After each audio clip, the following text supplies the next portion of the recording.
is we're going to ride normal. Now, remember, my normal at these classes, we're going to try to teach feet on in this corner just to help really emphasize the importance of upper body stability and not falling inside of the bike. And I reckon for you guys, I recommend it's a lot harder. You guys seem pretty skilled enough to do it. We're going to make you have to stand around the whole turn, no sitting, because obviously sitting is the easiest part. You can sit, that's fine. But since we got two hands now, I want to focus on standing. I do it a lot. I like AJ does it even more than I do, but in racing situations, I stand a lot more. It's going to help on rougher tracks, because on a race day, coming out of this turn, it would be choppy bumps that you wouldn't want to sit on because it'd be flicking you everywhere and your back would be very painful at the end of the day. Do it one by one. So work on standing around the whole thing, and when you want to get that front wheel to track, don't bring those hips forwards, don't go bring the knees forwards, put weight. Use your head, bring it lower if you need to, but move it a little bit more forwards. I'll find myself coming out of a turn, I'll go and lean further forwards with my upper body and keep my legs in the same spot. AJ does it very well, does it identical how I do it, identical as he does, and vice versa. So let's work on that. Hey guys, before we get back to this video, LMNT, I'm drinking it today. I drink it every day, morning, night, whether I'm working out, whether I'm just hanging out, whether I'm podcasting. It has all the electrolytes that you need. Nothing that you don't need. No sugars, no artificial flavors like the other junk has. I'm a chronic cramper, so for me, having the proper electrolyte powder to drink throughout the day is critically important. I will get Charlie horses to the point where I can't even walk and my whole body will seize up.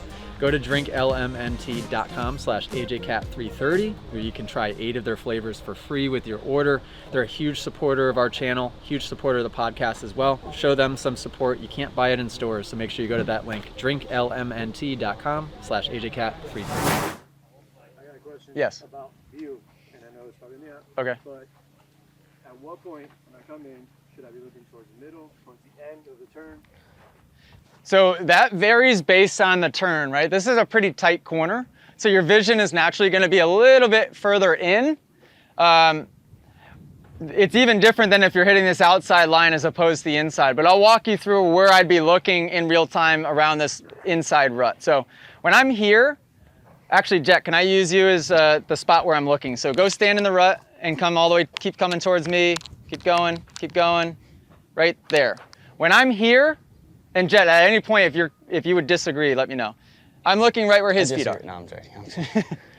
Okay? When I'm here, I'm looking right there. So about 50% of the way through the turn.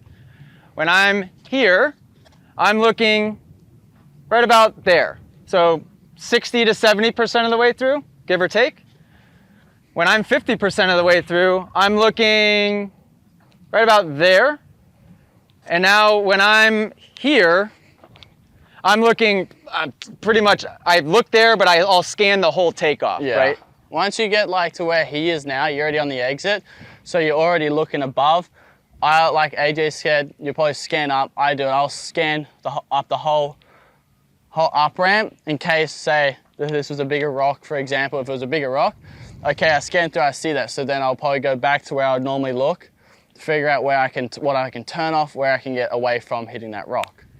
The important part's gonna probably be right here, right? This is where a lot of people would do one of two things. Either they would go try to over-exaggerate, which is a good first step, but the over-exaggeration would be this, and then this is gonna turn you too tight up and inside the rut, or they'd be the guys that just are so nervous that they're looking straight down and then they kind of find themselves just doing this and riding up and out of the rut, right? We have to be intentional with our vision and we have to make sure it's moving quickly. These guys reference eye speed quite a bit, and I mean, ultimately what that means is picking a spot, quickly looking past it, picking a spot, quickly looking past it. If we lock onto one point for too long, you're gonna ride into that point, and now we're gonna have to look up and find another, so your riding could be really notchy. The biggest thing that when we talk about eye speed, it's not like, you could look at, the biggest thing is you can only go as fast as you can on how much information you can pick up. So you guys could have the exact same skill technique as me, but if my eye speed is still faster than yours and you're on slower, you're obviously going to be restricted to a certain speed. That's why you see some of the pros nowadays who don't have as good a technique, they can still go so fast just because their eye speed's up. They're picking up a lot more information a lot faster. So that's a lot of the big difference in between some of the pros nowadays. So.